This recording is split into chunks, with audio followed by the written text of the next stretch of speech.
Joe Biden had took a risk and make it so President Joe Biden took a risk in making the midterms about democracy, and basically we cheered that decision because it was the right issue. In fact, it was the only issue. But even I started to lose confidence as the election approached. But American voters, however, affirmed Biden's gamble, and our democracy is better known for it.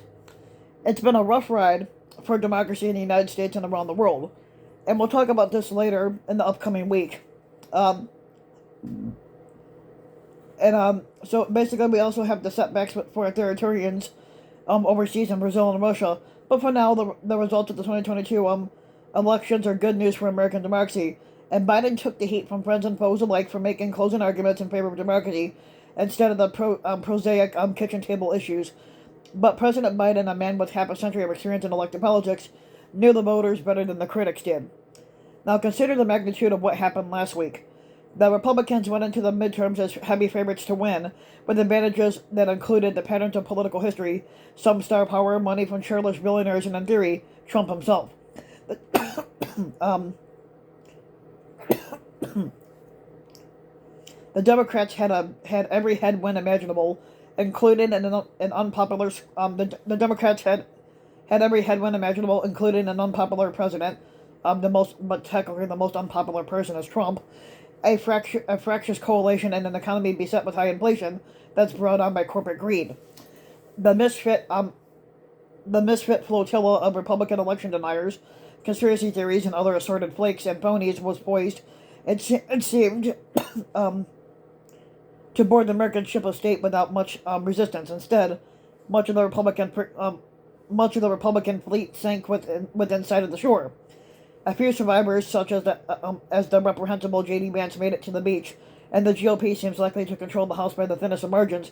But the Republicans fell short when the voters noticed their extreme positions in almost everything, including the January 6th Klan election, the January 6th Klan attack, elections, and abortion.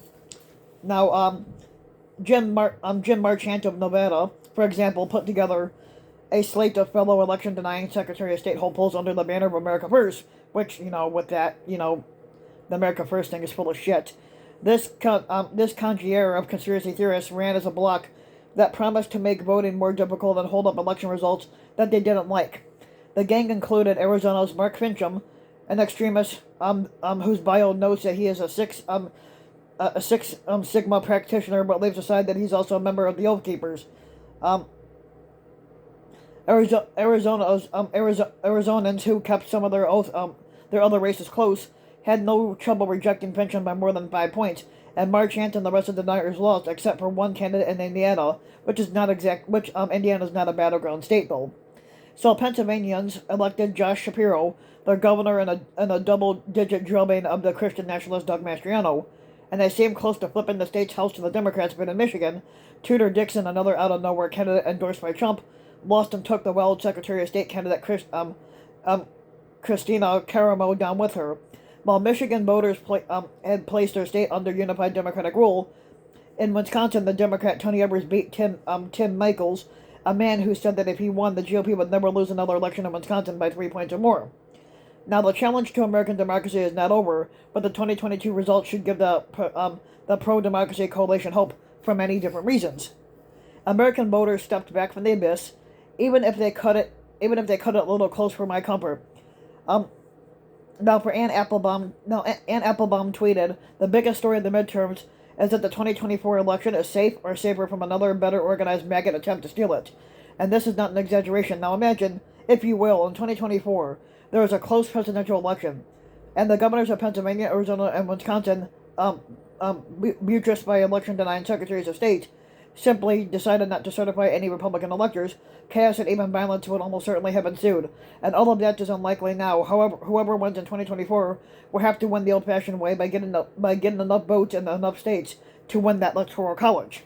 The midterm results suggest that Americans, and American women especially, had made the decision not to separate abortion rights from democracy.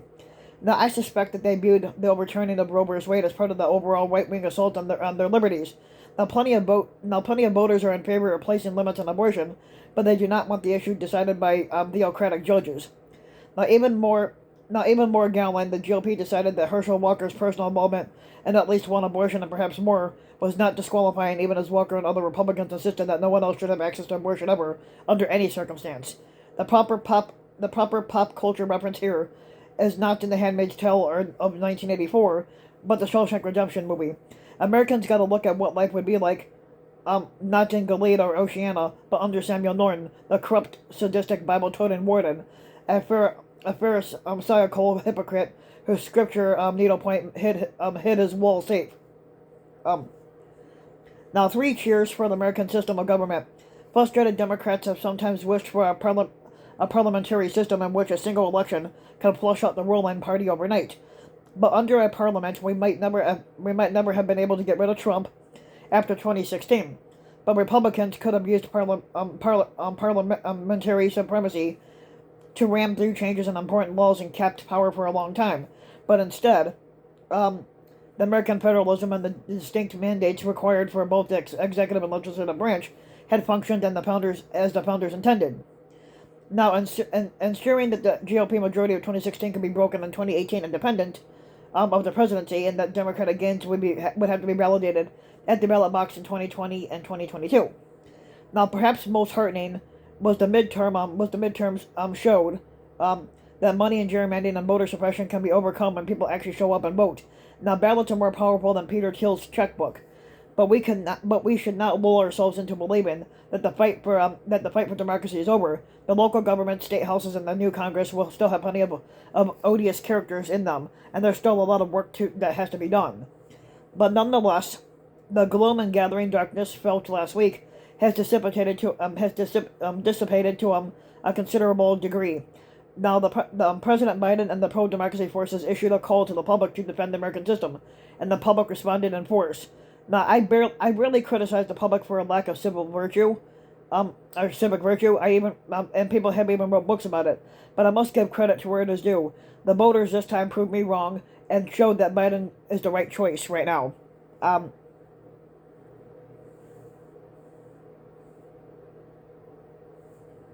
So if you like the video, you can give the video a like and subscribe to my channel, RBW King. You can also hit the notification bell so you'll be notified when a new video comes out. And if you want to support my work even further, you can donate to my Patreon link, which you can find in the About section of YouTube, and for just a little as a few bucks a month. Your donation can help go a long way, and thanks for listening.